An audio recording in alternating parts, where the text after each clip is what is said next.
बाहर निकलती है तो एक स्टैंड अलोन सीन्स होते हैं जी। जो डिस्कस करते हुए लोग अमूमन बाहर निकलते हैं। जी जी जी। अगर बकरापुर की बात करें, ये बकरापुर की बात करें जी, क्या कहना चाहेंगे, कितने ऐसे सीन होंगे जो लोगों को लगेगा कि ना become a part of a topic discussion की अरे यार वो बड़ा इंटरेस्टिंग सीन था। जी फिल्म ऐसी है कि ये बहुत ही रोज़मर्रा की ज़िंदगी के बारे में बात करती है जिस पे आप हंसेंगे देखते समय। और जो हमने देखा मामी में लोगों को बहुत मज़ा आ रहा था, लेकिन जब आप निकलेंगे तो आपको रियलाइज़ होगा कि अरे हम भी इसी सर्कस का हिस्सा हैं, जो कि सबसे इम्पोर्टेंट चीज़ है पूरी फिल्म की। किसी एक सीन की या किसी एक कैरेक्टर या किसी एक डायलॉग का मैं एक चीज़ की बात नहीं करूँगा, मैं पूरी पिक्चर की स्पेसिफिकली कहूँगा, जो कि हमने रिस्पॉन्स देखा मामी में। 2 शोज़ हुए थे, एक मेट्रो में टाउन में और एक यहाँ सिनेमैक्स में। तो हमने देखा कि लोग निकल के बात कर रहे थे जो पॉलिटिकल सिचुएशन है, स्पेशली इलेक्शन सीजन चल रहा है, and it's a political satire essentially. एक बहुत ही प्रोमिनेंट ट्रैक है फिल्म में जहाँ हमने एक पॉलिटिकल एंगल से फिल्म को कवर किया है, जो स्टोरी का बहुत ही महत्वपूर्ण हिस्सा है। तो इसीलिए मैं कह रहा हूँ सब कुछ है, दोस्ती है, प्यार है, लव स्टोरी बहुत स्वीट है, ओल्ड स्कूल रोमांस में इसको बोलना चाहूँगा, क्योंकि ऐसा नहीं है, क्योंकि गांव की स्टोरी है तो ऐसा नहीं है कि पहले डेट में जाके हाथ पकड़ लेंगे या किस कर लेंगे। बहुत ही स्वीट तरीके से जानकी ने दर्शाया है। एक यंग कपल है, उसको कैसे, तो वो लोगों को देखने में मज़ा आएगा, क्योंकि वो फ्रेशनेस जो एक प्योरिटी होती थी सिंपल रोमांस की, कि दूर दूर से आंखों ही आंखों में हो रहा है इशारेबाजी, वो है फिल्म में। एक बच्चे और जानवर की दोस्ती है which is a universal appeal, जो सब anyone who has any emotion will relate to that. And then there's a political spin on the whole thing कि क्या से क्या हो जाता है। So on a broad level her type के ऑडियंस, चाहे आप 6-7 साल के बच्चे हों, चाहे आप 25 साल के यूथ हों जो लव स्टोरी से कनेक्ट करे, या एनी मैच्योर अडल्ट जो कि इंडिया में रह रहा है और आजकल हमारी प्रॉब्लम्स देख रहा है, वो पिक्चर से कहीं ना कहीं किसी भी चीज़ से रिलेट तो करेंगे ही। और बेस्ट पार्ट मैं बार बार बोलता हूँ, क्योंकि जब मैं फिल्म देखने जाता हूँ तो मैं चाहता हूँ कि पिक्चर एंटरटेनिंग हो। ये फिल्म एंटरटेनिंग है, आपको मज़ा आएगा। और अब अग्नि ने 3 कमाल के गाने भी बनाए और वो गाने भी माशाल्लाह सुपर्ब हैं। ओके, लास्ट सवाल आपसे पूछना चाहूंगा जी। अमूमन जब इस तरह की फिल्में आती हैं सराहा जाता है, प्रोमो को अप्रिशिएट करा जाता है, कंटेंट भी पावरफुल होता है। जी जी।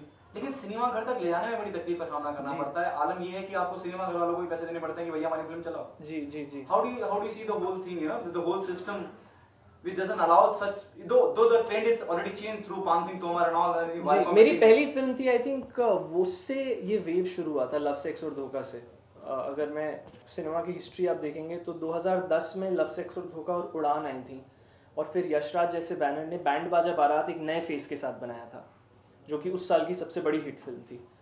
और उड़ान और एलएसडी ने तो बिजनेस वाइज भी बहुत धंधा किया था, लेकिन Udaan got a lot of critical acclaim and was a successful film. So it started this wave where the audience started appreciating content. और उसके बाद तो हर साल 5-6 फिल्में आई हैं ऐसी जो बड़ी हिट हुई हैं, चाहे आप वो वासेपुर ले लें या कहानी ले लें, या मतलब पिछले 3-4 सालों में हर साल ऐसी फिल्में आ रही हैं।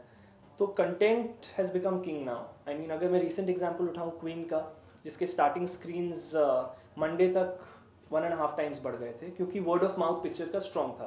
तो थिएटर ओनर्स ने भी देखा कि लोग पिक्चर देखने आ रहे हैं और पिक्चर के बारे में अच्छी बातें कर रहे हैं। तो I think we reached a space जहां अगर हम इंडिपेंडेंट फिल्म्स को भी एक एवरेज लेवल तक प्रमोट कर सकें, जो कि हमने पूरी कोशिश की है बकरापुर के साथ, and I am talking about pan media, तो उसके बाद पिक्चर आप एक फ्लोटिंग बलून की तरह ऑडियंस के हाथ में छोड़ देते हैं।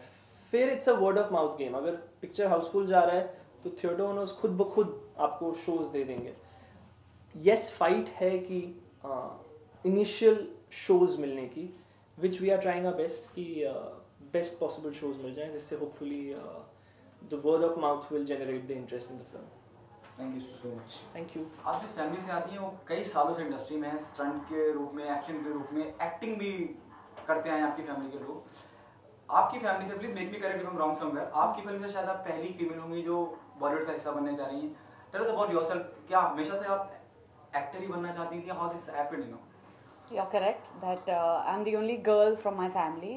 हमेशा से तो एक्टिंग नहीं करनी थी, बट मेरे ख्याल से 8th स्टैंडर्ड में मुझे फर्स्ट फीमेल एक्शन डायरेक्टर बनना था ऑफ द इंडस्ट्री, जो इवेंचुअली जब I grew up I understood that you know it's not quite possible and that's not something that I would really want to do.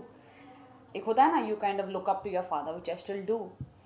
He is one of the greatest action directors our country could ever have, our industry could ever have, you know, from The Burning Train to Ashanti. Oh my god, endless names.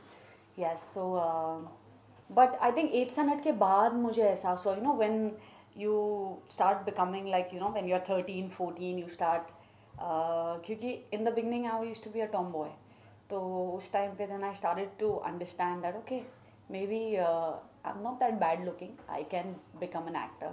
For me acting was all about looking good in the beginning, and then later मुझे craft समझ में आया, उसकी अहमियत समझने आई, and you know all that, you know, it takes to become an actor and it's not an easy job. तो या तो एक्टिंग ही करना था और एक्टिंग ही करूँगी.